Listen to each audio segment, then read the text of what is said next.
Turn on your cameras, please. Hi, Karen. Hi, Merle. So far, you're the only one. Oh, Robert. Hi, Robert. Hello, Rabbi. How are you? I'm good. Hi, Faith. I see Jill's picture, but I don't see Jill yet. Hi, Roy. Rabbi Susan, how are you? I actually owe you an email. I realize I never sent you that thing on child abuse. I'll send it to you today. Okay. Hi, Julie and Ken. I wish you would show yourselves, but I'm so happy to have you with us. I miss seeing you, but I'm glad you're here. Hi, Miriam. I can't see myself at all. I can't find myself. We see you. We see You you. look beautiful, Miriam.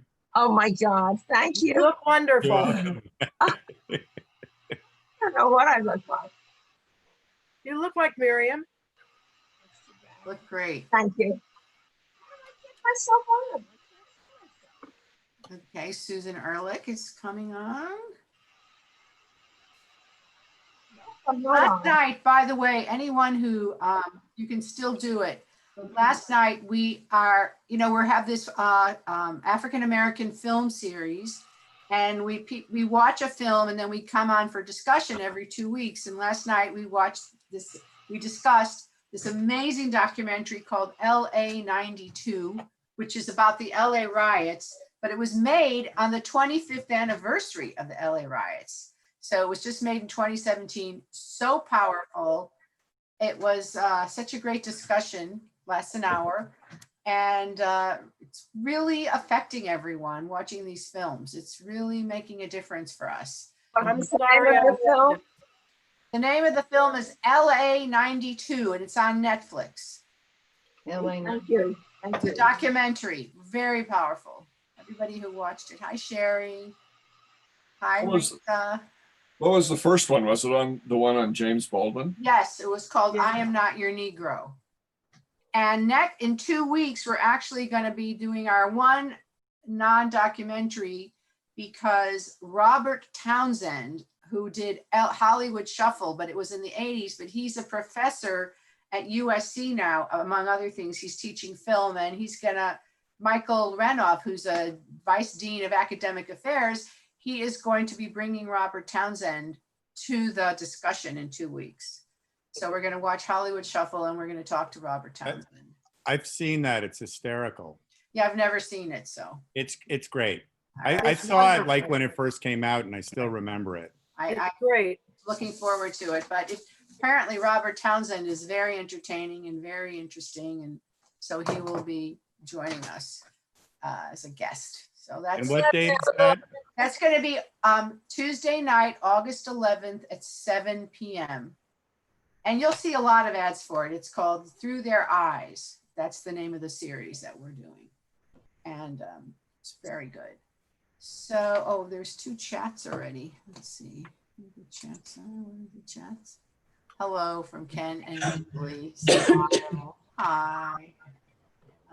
Anyone else want to show themselves? Talia, Susan? I'm moving around, but as soon as I'm sitting and settled, I will turn on my video. It'll be about 3 minutes. That's fine. But with the Through Their Eyes, when I was looking for the film for last night, I watched Through Their Eyes, which was about abuse, like family abuse, and like how you can stop that. And I was like, this doesn't seem like the right. And then I looked back and found out that it was LA 92. Right. It's the series name. Yes. You got mail. Oh, okay. Somebody got mail. Me. Okay. So I'm gonna wait another minute and then I'm gonna start. We're gonna start. Risa, I like your cat. It's in your way. Funny. Let's start with a blessing. Baruch atah Adonai Eloheinu melech haolam asher Kitzanu b'mitzvotav tivanu b'anu asok b'divrei Torah. Amen. So, okay, just waiting to see if anyone else. All right, well, people will hop in. So, we're going through these different mitzvot, the 10 mitzvot that can get you into heaven. And so far, we've talked about honoring parents, about guests, welcoming guests, and visiting the sick. And this week, we're going to talk about engaging in deeds of compassion, which seems pretty obvious, but the rabbis don't think so. They think they need to really explain what they mean by that. And I think might be surprised at some of the things that go under deeds of compassion. And I want to point out that they don't say kindness, they say compassion, which we can talk about that in a minute. But so, and it's hard to find actually the word compassion. When I was looking for different, Talmudic sources, there is some, but a lot of times they just conflate it with kindness.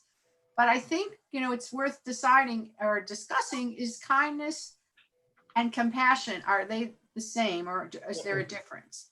Yeah. So I want to just start with, if you have the handout, the very first idea about compassion, and then ask you what this means to you.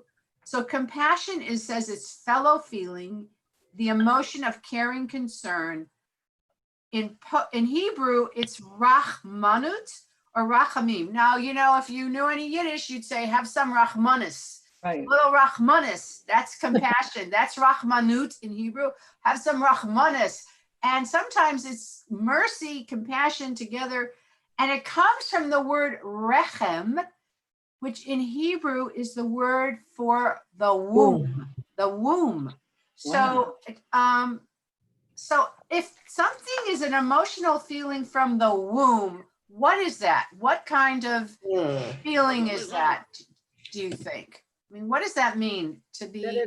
That it's in it's there. You just don't know it yet. What, Merle? What'd you say? That it's there. You're born with it. It's a matter of how it develops. But if something is womb-like, compassion is considered womb-like, what does that evoke? What does It's nurturing. If Nurturing. in the womb you're carrying a baby, hopefully, and it's nurturing and it's caring. And I think there is a difference between compassion and Kindness. and what was and kindness? kindness? Yes. I heard the story that a poor man comes up to someone and asks for money, a beggar or whatever. And compassion would be, I feel your pain. I'm sorry for you. And kindness would be, here's the money, or here's something to help you. Okay, so you see kindness is more of an action and compassion is more an emotion. Okay, Miriam? I was aware that Rahmanut comes from Rechem, the womb, but then, and it means all those things that the Rechem does evoke in our heads, which was mentioned here. But for the first time, I have this thought. Makes it only very sexist. Then what about the men who do not own a womb? Some think they do, but they don't. And so doesn't that kind of exclude? It's not a generic enough term for me. It seems to exclude the male anatomy. Okay, Risa? I think it evokes empathy, that you have empathy with the person for whom you were doing the kindness. Now, I just want to point out that one of the words for God, and there are like 70 words or more, is Rahmana. Really? Rahmana, or Harachaman. In the Birkat HaMazon, we talk about Rachaman. So that is the nurturing, protective, loving aspect, as opposed to the Ribono Shel Olam, the master of the universe, or the Malkeinu, or Melech Malachim, the King of Kings. So, I mean, I don't know that, Are you saying because the word comes from a feminine source or metaphor that men can't have that emotion? No, I am saying that men do have that emotion. Men, perhaps as many men as women own that same emotion. But do you think it excludes that, or works the word? Oh, I don't know, because it comes from that part of the body. Perhaps we need to find something equal in I men. just want to point out that every man was in a womb. Boom, right. So he also can imagine. Okay, that's good. Imagine what that felt, or especially men, and that's not all men who were our fathers, certainly have talked to the baby in the womb, have felt the kick through the womb. So it's, I think we're, I don't think the word, let's ask men, do you feel excluded by that word? Why am I talking? How do men feel here about that? Hello? Oh, I see that Jeff's not here because he usually has an opinion. All right, Robert, what do you think? Hold on, is my mic on? Yes? Yes. I have to apologize. I thought I had the handout, but it came out very recently, and so I was fumbling to download it. So what was the question? Okay, the question is, the word compassion in Hebrew comes from the root rechem, which means womb.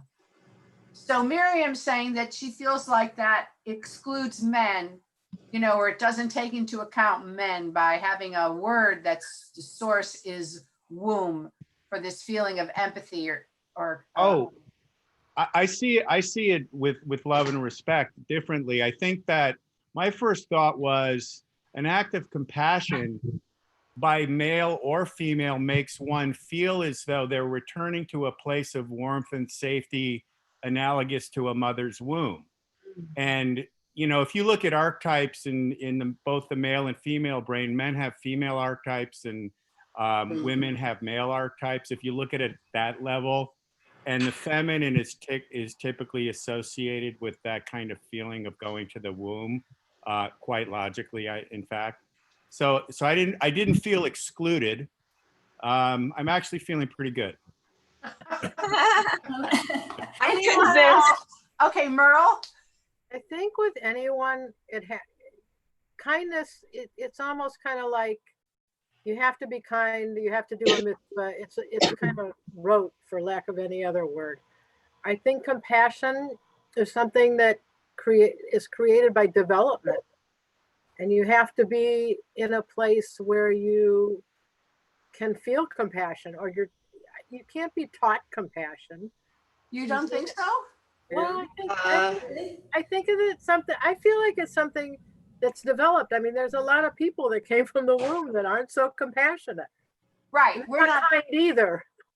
We're not saying that coming from the womb. We're saying that the quality of the womb, right, protection, the warmth, the love, the qualities that we associate with the womb are the qualities that are connected to compassion. Roy. I didn't feel excluded or anything. If anything, it's the for certainly the one connecting experience both men and women share. It's what binds all humans together, is that we all came from the womb. So I would say then compassion is linked because we all share that same experience. Thank you. Thank you. Talia. And then we'll hear everybody. Hi. So I think of unconditional love in the womb, that there's no outside influences. And so it's a purity. So that can come from, I've heard that compassion is like politeness with love.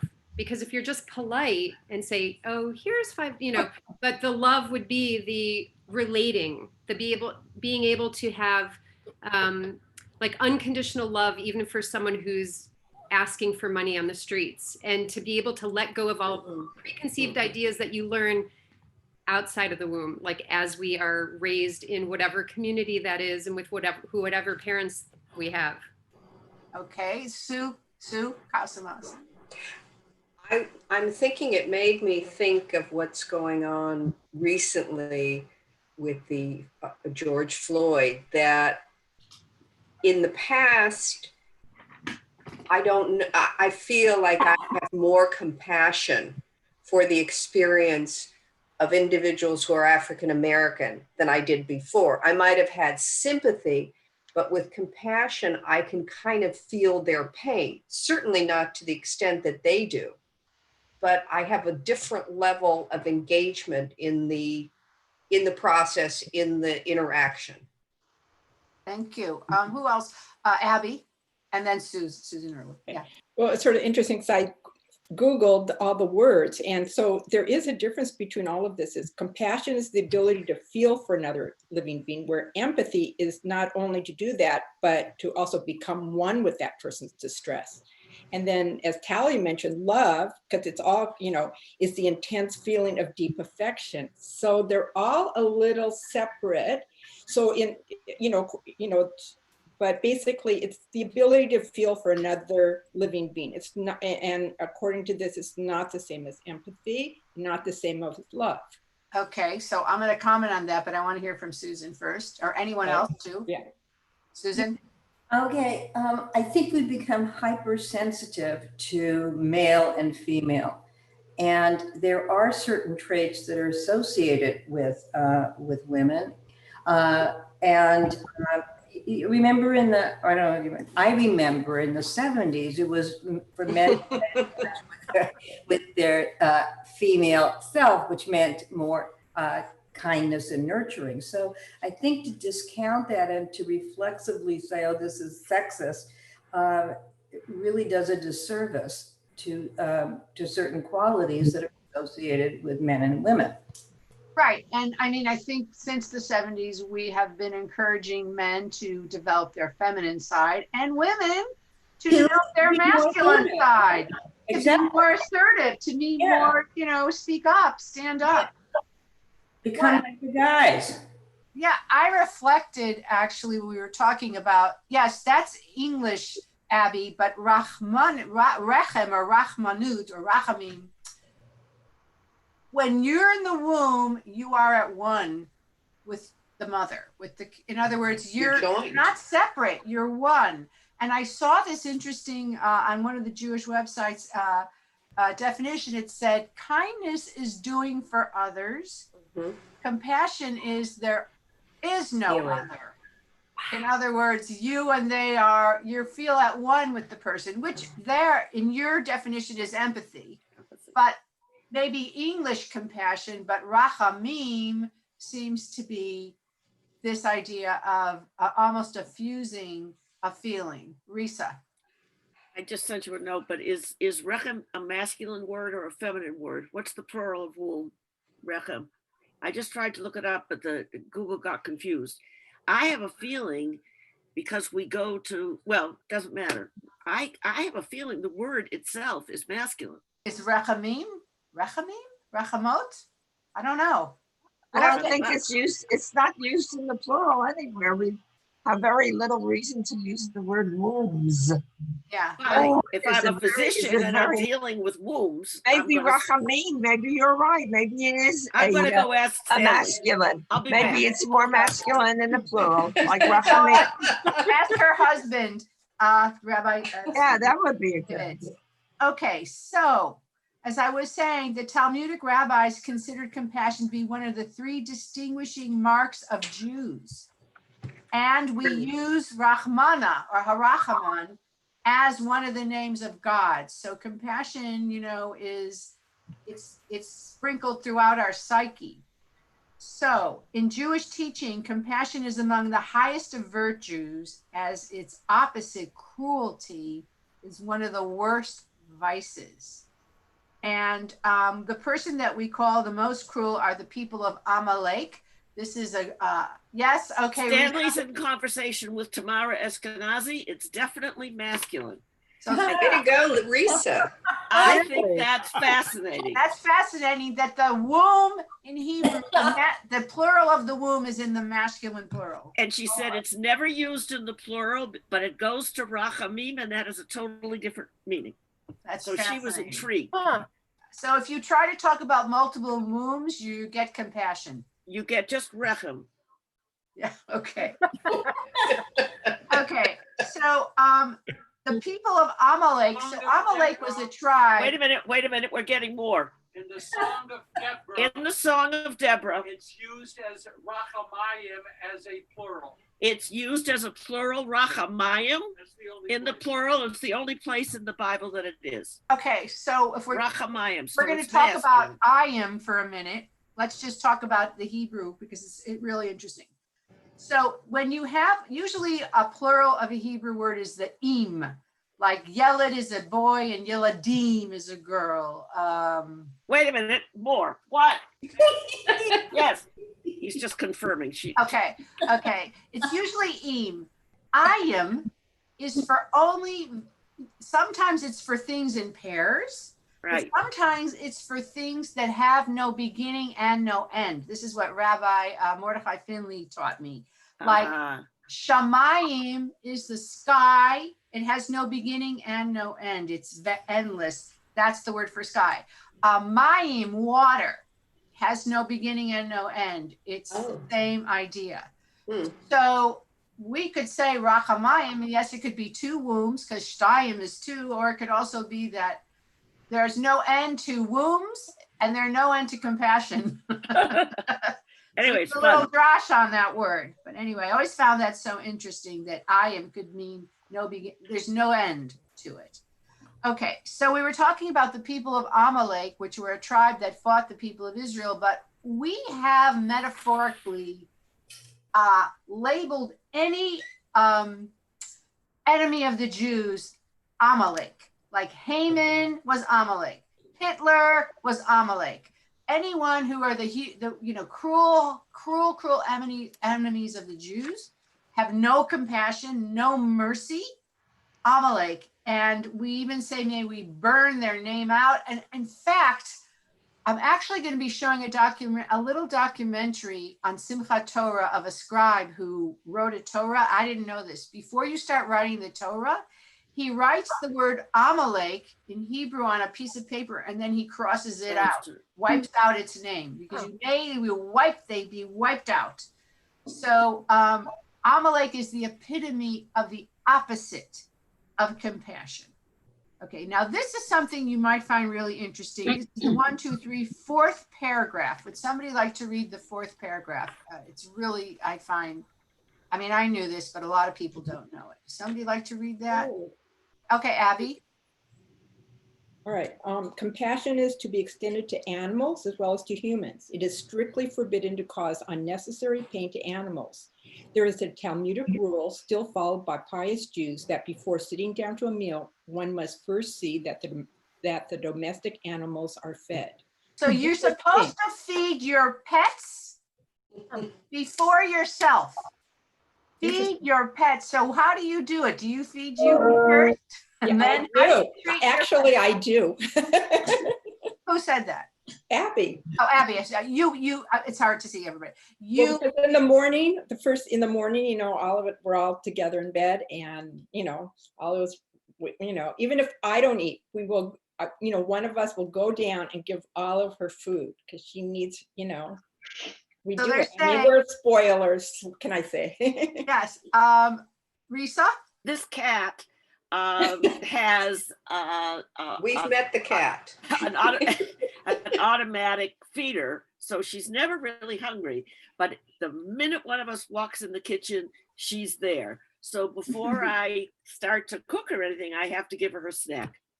Yes. So not only are you supposed to feed your pets, but if, let's say you're a farmer, or you had sheep, or you had cows or whatever, you're supposed to feed your animals first.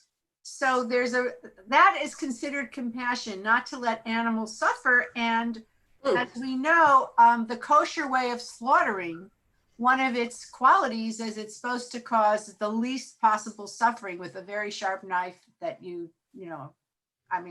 I wouldn't want to see it anyway, but there's this concern of kindness to animals. I don't know if you know this, but during right before the Holocaust, during the Nuremberg laws, and when when the Holocaust doesn't start with the concentration camp. It starts with the dehumanization of the Jews in every city. And one of the things you may not know that they did is they passed a law that Jews are not allowed to have pets. And they took away everyone's pets. In all the cities, like in Germany and all over. Merle? I just read something, and I should have written it down and never thought about it, that somebody in Germany, when this was all going on, took people's pets to save them. You know, Well, they would give them to Germans. They didn't kill the pets. Well, this they gave them to Germans, or they gave them to other people, but they took away your pets. And a friend of mine, Lynn Roth, actually produced a film that I would love to get. I've seen it. About the dog. It's called Shepherd, the story of a Jewish dog. Yes. And it's about a family that had a German Shepherd, and, you know, they raised him, loved him. And then there was a little boy, and they took away the dog. The dog ended up running away from its owner and then being found by a Nazi who trained this dog to hunt out Jews. Ugh. And this is a story. It was based on a book. And then it goes to a camp, like a labor camp or concentration camp. And the little boy is there. And they reunite, and he gets a job feeding the dog and ends up eating the dog's food because he's starving. And they end up escaping together. The dog helps him escape. But this idea, yes, Susan? Can you get that for us? I wanted to see it. It came out of the Jewish Film Festival, I think. Okay, I'll try to get it from Lynn. Yes, I'll try, because she's a close friend of mine. Great. Yeah, so it was very moving. And they took away their pets because they knew how important pets are and we know it, to our psychological well-being, our emotional well-being. It lowers your blood pressure to have a pet. Did anybody want to say something before we continue? Okay, so compassion to animals is considered like an important mitzvah, a commandment.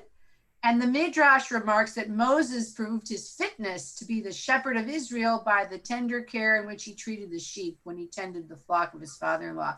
It's so interesting how the shepherd image is connected to compassion. You know, Jesus also in Christianity is the shepherd, and Moses is a shepherd, and David. Who? David. King David was a shepherd and a poet. That's right. You know? Absolutely. So there's this archetype of the compassionate man who we see through his kindness to animals. Abby, did you want to say something? You're muted. Okay, I wanted to show you this, how to raise a Jewish dog. Yeah. Okay, it was written by rabbis. It says the rabbis have been training dogs and their owners for 20 years. Now they bring their fruits of their vast experience to dog owners everywhere. And the best part, you don't have to be Jewish to benefit from their program, just neurotic or crazy about your dog. I bought it at the Jewish Museum in New York a couple of years ago. There's some funny things, but it's actually serious. Well, I think there should be a book, How to Raise a Jewish Child. Yeah, but here it is, how to raise your Jewish dog. That's interesting. Maybe if anybody wants to read that, that sounds good. The cool thing Okay. about that, I just ordered it on Kindle. It says the rabbis of the Boca Raton Theological Seminary as told to. So Okay, very good. know. All right. So now that even goes further about how to treat animals. Commenting on the law. Who wants to read the last paragraph on the first page? Okay, Peg, you want to read? Okay. Yeah. Commenting on the law against killing an animal and its young on the same day, the Zohar says, thus if a man does kindness on earth, he awakens loving kindness above, and it rests upon that day which is crowned therewith through him. Similarly, if he performs a deed of mercy, he crowns that day with empathy, and it becomes his protector in the hour of need. So too, if he performs a cruel action, he has a corresponding effect on that day and impairs it, so that subsequently it becomes cruel to him and tries to destroy him, giving him measure for measure. So the Zohar is the Kabbalah, Right. and they're saying that you create through kindness or cruelty sort of a vibration in the universe, and it will revisit you on that day. I guess every year, either that's going to be a good day or a terrible day for you. But the whole idea of the Kabbalah is, you know, that every human action affects the upper world and then bounces down to us in some way. So we're creating, and you know, if we look at what's going on right now, every human action is creating a positive or negative effect on thousands. I mean, in cities where, or in Europe, where people were masking and quarantining and following, they saved lives. And here, where many people are just not caring, we're seeing 1,000 people die a day in this country. It's horrible. So, I mean, the Kabbalah is really, and this idea of kindness or compassion. It's not kindness, it's compassion. Rachaman, to think about others and how we're all connected and how we're affecting the universe, really. Anybody want to comment or say anything about that until we go on? Okay. So this is according to, you know, this, the rabbis, the people of Israel are withheld from cruelty more than all other peoples. In other words, we are more obliged, according to the Talmud, You've got mail. to be less cruel than other peoples, and we cannot manifest any deed of the kind because everybody's watching us. Well, we know that's true. We are watched, actually. But this idea that we're not allowed to be cruel, we have to be less cruel than others, that's hard. How do you feel about that? That we have to be, you know, better or higher standard? What do you think about that? Do you think that's reasonable? Risa, why? That's tied up with the fact that the word mitzvah means commanded. We don't just have to do it. We're commanded to do it. Do you think it's reasonable, fair? Absolutely reasonable and fair. Because So you're no aware revenge. of what you're doing. It's What? like the kids who do tikkun olam. Yeah. If they're not taught that that's a commandment, they take more credit for being the one that chose to do it. Right. But when you tell them that doing tikkun olam is a mitzvah, then they understand that they have to do it. Right. Okay. That's good. Who else had a comment? I saw another hand. But what I'm saying is, oh yes, Miriam. Well, I'm also kind of broadening it out to the mitzvah of, or the commandment, or the saying, it's only written, do not stand idly by and watch your brother's blood be spilled. Mm-hmm. But we do take that expression, do not stand idly by. Right. So I am going to get not political, but realistic for a moment, both. 10 million people turned on their TV and watched a man being murdered in front of their eyes. Either he was black or white or Asian or whatever, but he was black. We all sat there and watched him. Many, including I wanted to myself, go out and protest. My children did not allow me because my husband and I are in our 90s and they refused to. They did, and my grandchildren and my neighbors and a lot of friends, because they also took this very seriously. Right. Do not stand idly by. Now, what has happened is the peaceful protesters, not talking about the thugs, but the peaceful protesters are now maligned. They are not looked up to for what they're doing. They're looked down upon by our leadership.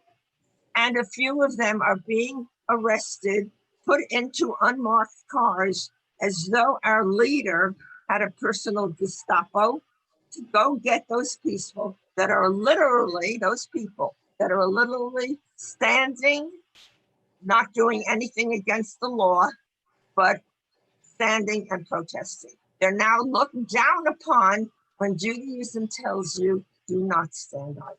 Well, they're looked down upon by a certain element, but I think a lot of people respect them and look up to them and support them, because this is such a huge country, and I think our media is very selective about what it chooses to tell us, and there's a lot of good things happening too, but I totally agree with you. But let's go back to the idea of compassion. So, and animals. So here's a story about Rabbi Yehuda Hanasi, the great Rabbi Judah the Prince. He's the one who wrote the whole Mishnah down. He was a prince because he was wealthy and he knew Roman aristocracy, and he was elegant and erudite and charismatic. And here's a story in the Talmud about how his mistreatment of animals brought him down. So who would like to read the story? Because I think it's really interesting. Who said that? I said that. Okay. It is weird. There is in this connection a revealing tale in the Talmud. A calf being led to the slaughter ran for protection to Rabbi Judah Hanasi. But the rabbi said to the calf, "Go, for this you were created." Whereupon the rabbi was visited with great suffering. So he sent the calf to the slaughter, and he was suffering. We don't know what the suffering is. We can imagine he was in pain, headaches, pain, backache, whatever. He was. Maybe he felt guilty. Maybe he felt guilty, so it was emotional suffering. But he felt horrible. He didn't feel well. He was suffering. Continue, Susan. Okay, but yeah, one of the things, so the calf was made for human consumption, for meat. That's what he was telling the calf. Yes, he was. That's correct. So, this is your job in the world. And then he may have felt sorry for it. Anyway, sometime later, Rabbi Judah noticed his servant sweeping out a nest of weasels from the corner of his palace. He lived in a palace. You see, Yeah. I can tell you. Go ahead. A multimillionaire. "Let them be," he ordered. "It is written in Psalms that his tender mercies are over all his works, whereupon the suffering departed from him." The point of the story seems to be that cold calculation, even when justified, is no substitute for compassion. So he's learned his lesson with the weasels. Learned his lesson. Yes. So, he understood that the suffering, the source. We don't know. Did he understand that the source of the suffering was this punishment, or did he rethink his, position, and then he didn't realize that the suffering would be relieved, but he learned something. You're right. And so anyone who comes to you I think about Jews who would go to people for protection during the war, during the Holocaust, and some would save them, but most of them turned them in, sent them away because you yourself could be in danger, so there's it starts with animals, but the idea is from animals, we should have compassion to human beings. So now we go to kindness, because that's all I could really find. And kindness in Hebrew is, once I can tell you, chesed. And chesed comes like the chassid, a chassid, the same word. It's more than kindness. It's loving kindness. It's righteous kindness. And there's a whole book by a famous rabbi, I can't think of his name right now, called Ahavat Chesed, the loving Chesed or understanding Chesed. And some people think that Chesed and Rachamim, the two combined, I think, are the most important aspects of Judaism. If you're not practicing Chesed and Rachamim, to me, you're not really practicing Judaism. I don't care how many rituals you are performing, but Chesed and Rachamim, to me, is the bedrock.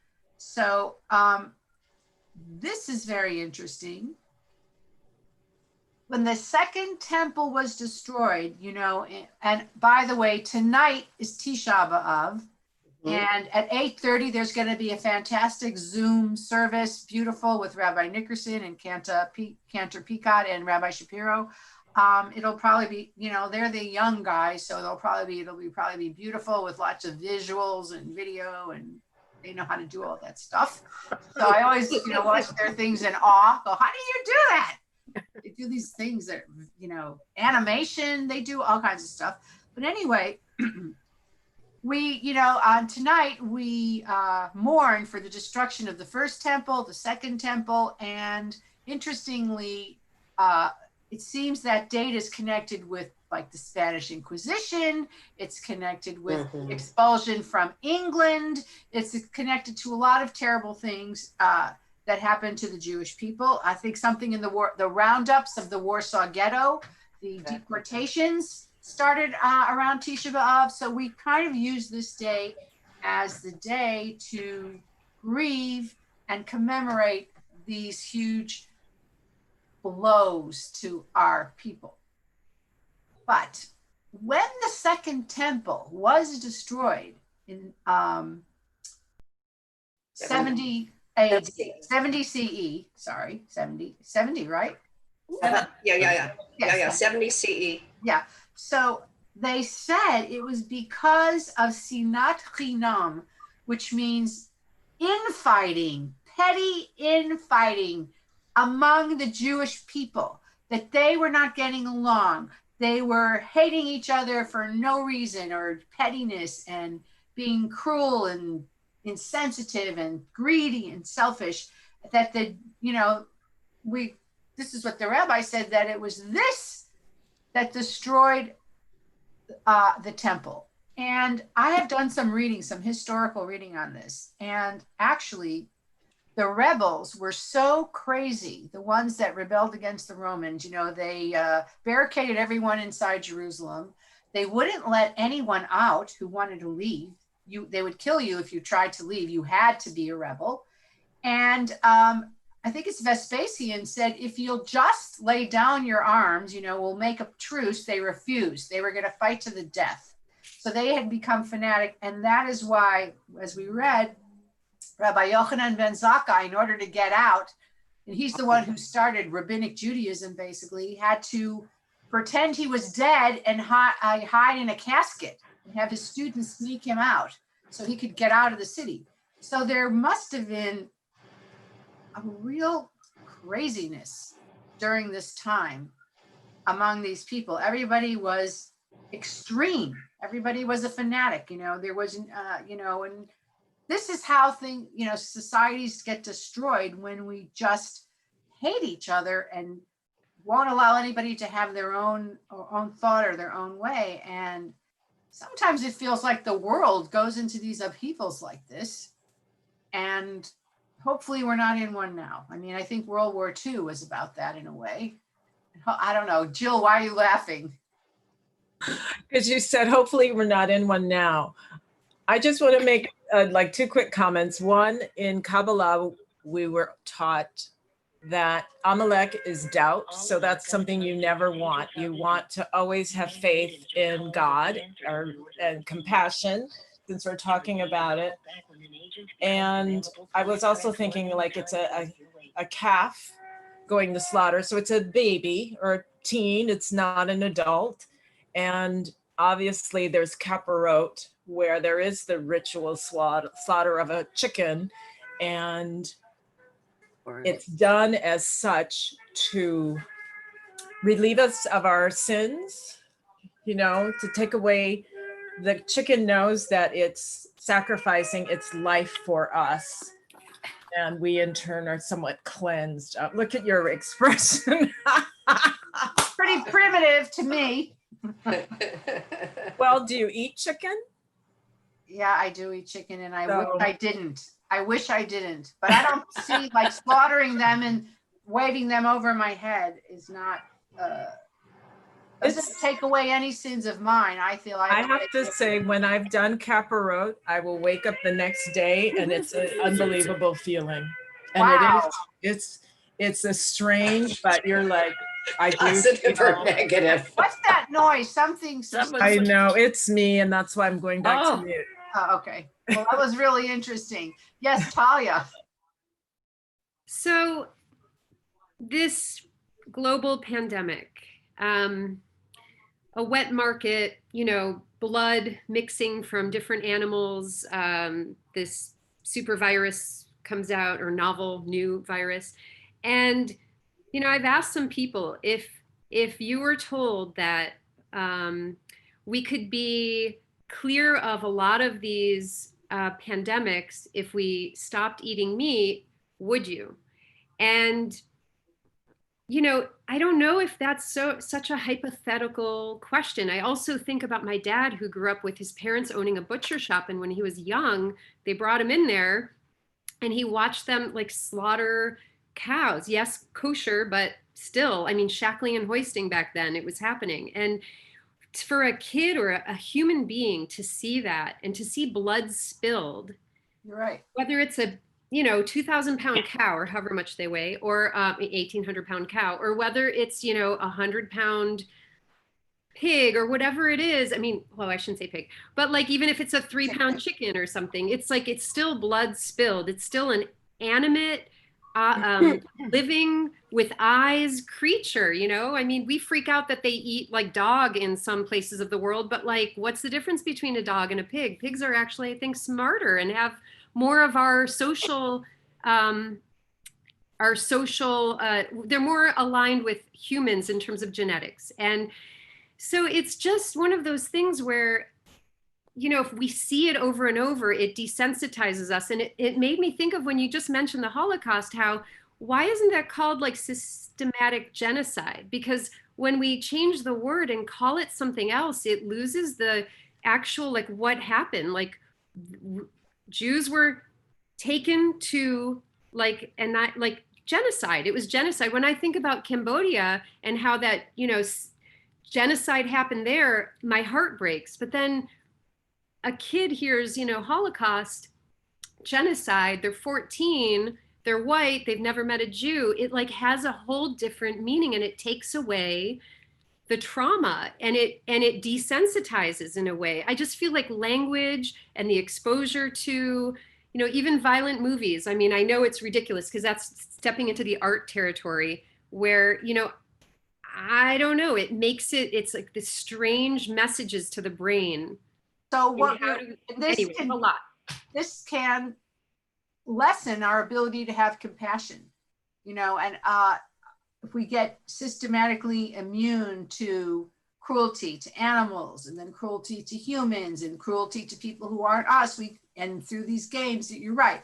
And this whole idea that we are obliged, and so we need to cultivate compassion, because we need to make sure we don't lose our compassion. And here's some Talmudic, and you know, obviously in the destruction of the temple, according to the rabbis, was caused by this complete lack of empathy and compassion with each other. I mean, we're very guilty. The thing that you look back and you see in our history is that it's very up and down. And we're trying desperately to return to our values, but they're not easy. And that's why we study all the time, to remind us. So here are the different, some Talmudic quotes or teachings about kindness and compassion. And so the first one, I mean, Hillel, of course, we love Hillel. He's paramount of saying things. So I would love different people to read some of these, and let's just go through them. What are these teachings about compassion and kindness? Does somebody want to read the first one? Who said yeah? Okay, Robert. Indifference to me. No, Hillel says on page 2. Hillel says, be among the disciples of Aaron. I was on 3. I'm sorry. Okay, that's okay. Okay. Oh, here we go. Hillel says, be among the disciples of Aaron, loving peace and pursuing peace, loving people and bringing them closer to the Torah. It's so interesting how the rabbis are suddenly talk about love. Like, love is not a big thing in biblical Judaism. It's in a few places, but now loving peace, loving people, love, you know, and Rabbi Akiva says, love your neighbor as yourself is the #1 mitzvah of all. Why don't you read the commentary, Robert? Aaron, Moses' brother, was famous for his love of others and the way he helped people mend relationships and end arguments. Jewish tradition teaches that when Aaron saw friends or spouses divided by conflict, he'd speak with them soothingly, assuring each party that the other sincerely regretted their argument and desired peace. This wasn't a falsehood because in our deepest core, each one of us longs for peace with others. So basically he would go to one and say, the other guy really wants to make up with you. He'd say it to both of them. And then they would come together in forgiveness. So he had a little technique of, sowing peace, creating peace. Why don't you read one more, Robert? Okay. Rabbi Shimon ben Elazar says, a person should always be careful in the way he formulates his responses. It is easy to speak quickly and say something that might hurt others. A truly wise person considers the effects of his or her words might have on others. So it's like, sometimes it's really hard sometimes to hold back, to say, let me think about that. Or, I mean, it's so interesting because with my daughter, I would never say something that was cruel because I know that it would damage her, as opposed to my sister that I grew up with. We could say whatever we want, but because there was just, we didn't get cruel, but we could really go at it sometimes, but it didn't really matter. But I think to a child, I think it lasts. You can't risk it. So you have to just, but they're saying for everyone, be careful, because that can really damage someone. And we know that. Okay. Who wants to read now a couple of them? Somebody else. Risa? Okay. Acts of kindness never die. They linger in the memory, giving life to other acts in return. So that's Rabbi Lord Jonathan Sachs, Rabbi, the chief rabbi of Israel. So he's saying that. Of London, England, not Israel. I meant London. I meant England. I don't know why I said Israel. I knew that. Because you said chief rabbi and it upset you. Okay, so, if you read on the next page, Risa, there's a commentary. This wise observation echoes the Jewish realization that mitzvah goreret mitzvah, one good deed begets another. Yeah, so that's a famous saying in Hebrew, mitzvah goreret mitzvah. One good deed creates another good deed. And it doesn't mean, sometimes it's in you because you feel so good, you want to do more. But sometimes it's pay it forward. We experience compassion. And I really think, who said it, that you think you're born with compassion? I think you learn compassion by experiencing it from others and seeing how it feels and seeing what it means and seeing how it lifts you and then seeing its effect on other people. Sometimes we'll do the smallest thing and another person will be so moved you will start crying because you just said it wasn't that big a deal, but to them it was. So this idea of rachamim is really powerful. Okay, so now the sages say that a person should always be patient, like Hillel. That's my worst flaw. I would have to work on it all the time. I don't have patience, but now we have to have patience. But I love this, what Elie Wiesel said. So who would like to read the Elie Wiesel quote? Somebody, please. Okay. Okay, Abby. Okay, indifference to me is the epitome of evil. The opposite of love is not hate, it's indifference.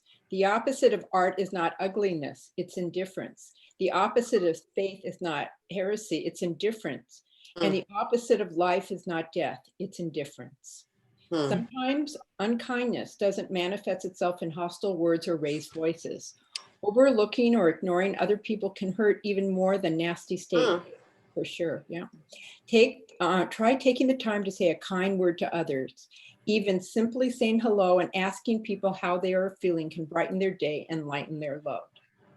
But it's deeper than this, because last night, if you came to our discussion, we had two African-American women who were joining us for the discussion of this film. And they both said it meant so much to them that we were taking the time to watch these films and understand their feelings and have compassion and empathy. And they said this was a huge thing, that we were not indifferent, that we were not saying it's their problem, this doesn't affect me, or oh, isn't that sad? And then, you know, I got to go get my hair done or something.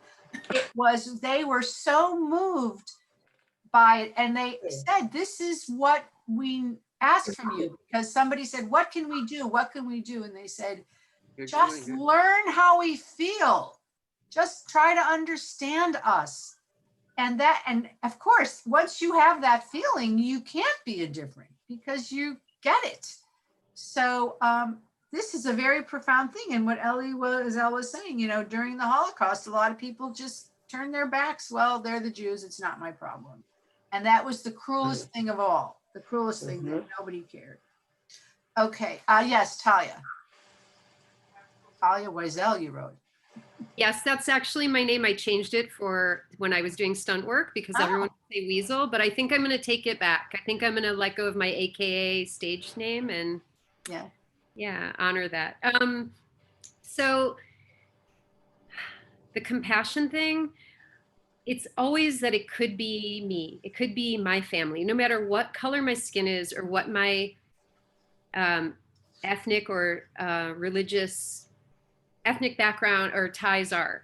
Because I think about how after the George Floyd murder and seeing that, I think it happened before. I think it happened before that was, it was when we first went into sheltering in place and I was cleaning out drawers and I found real money in one pocket, you know, like in one thing. And I was like, oh my God, I have like $280, yay. And then I found other cash, like maybe 150, but it wasn't real. It was from a dance competition my daughter went to and they were doing it as like a prop, but it was so crisp and clean and it looked so real that I actually put it in my wallet and I didn't notice until I found the other real money. And I was like, wait, I could have used that money. And would would I have been charged with, like my death would have been my recompense because of using a fake bill that what is the intention, the motive behind it? It's like, that could have been me, depending. I mean, what if it was someone who knew I was Jewish, didn't like Jews? I mean, that whole idea that it could have been me. And then my daughter's 14, like Latasha Harris was 15, 14 when she got shot in the back of the head. My daughter could have had an altercation with someone. I mean, that whole idea that if you put yourself in someone else's shoes, no matter the color of your skin or your religious background, it makes it real. Like, it makes it real. Like, I mean, it's just the whole idea of, I know that there's a lot of writings in the Torah, in the Bible, about homosexuality not being legal back then. And it's like, well, it was legal. It was legal to be the way you feel. Well, the word is legal, but it was natural. Yes, it was natural, but what makes it illegal? And there again is the semantics. To call something illegal is to saying that it's not allowed, but like, people are allowed to have their feelings for love for whoever they want. So it's, who are the authorities, and is that authority being, going outside of their jurisdiction, Well, that's a whole other topic we could talk about, but, right next door in Greece, it was very accepted.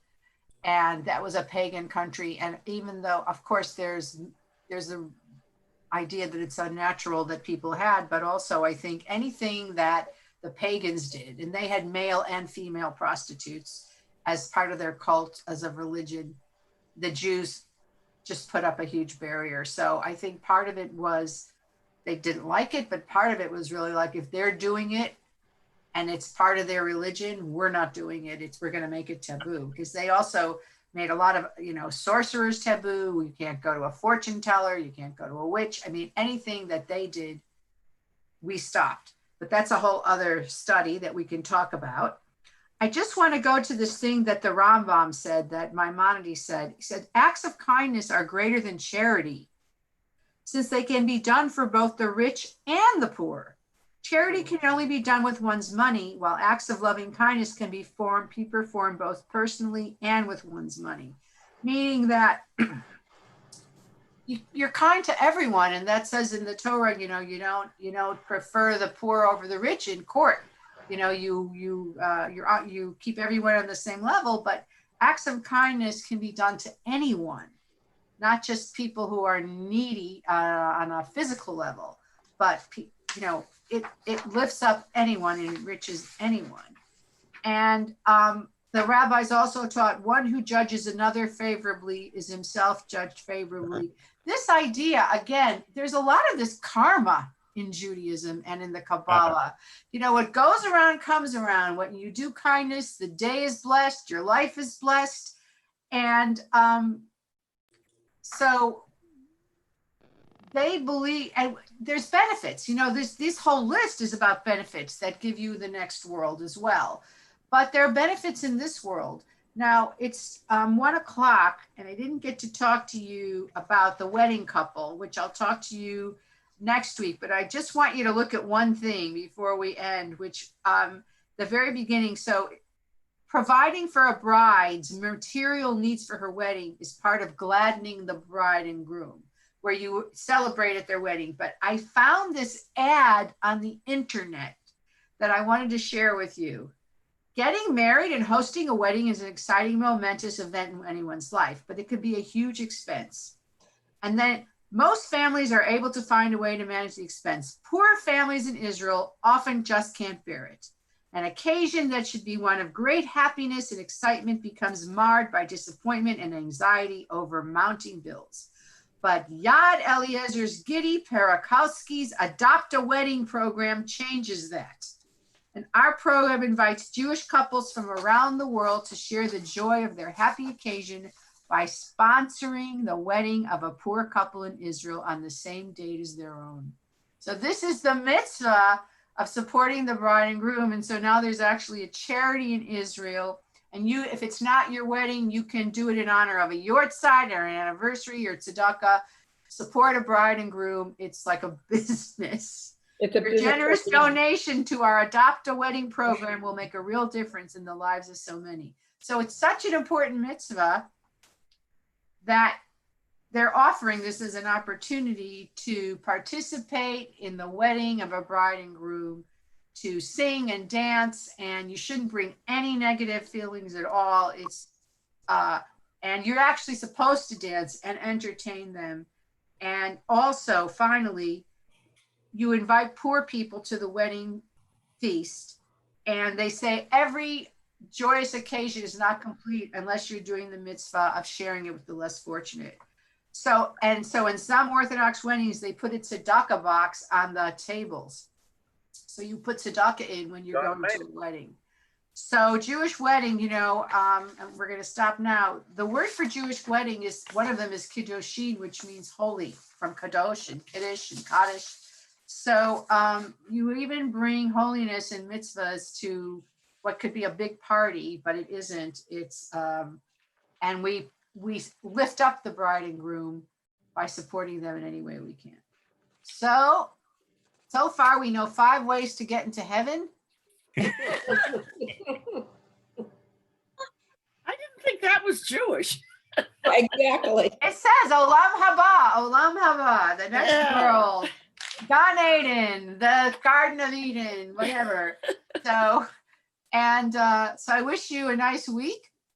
It's always fun. Maybe I'll see you tonight at Tisha B'Av. I'm sure it'll Definitely. be really interesting. Yeah, Thank you, everyone. Thank And you. what was the Bye-bye. movie yesterday? Rabbi, can I say something? 92. LA 92. 92. It was Rabbi, can I say fabulous. something? Yeah.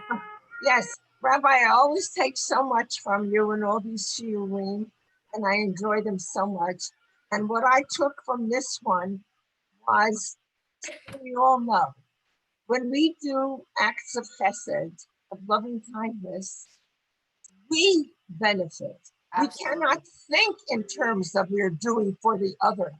Look what it's done for us psychically, emotionally, physiologically. Our bodies are better when we can help others. that's been proven by doctors. Oh, that's what I want to share. So go out and do a good deed today.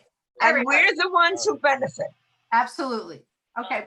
Bye, everyone. Bye, everybody. See you next week. Talia, read my chat that I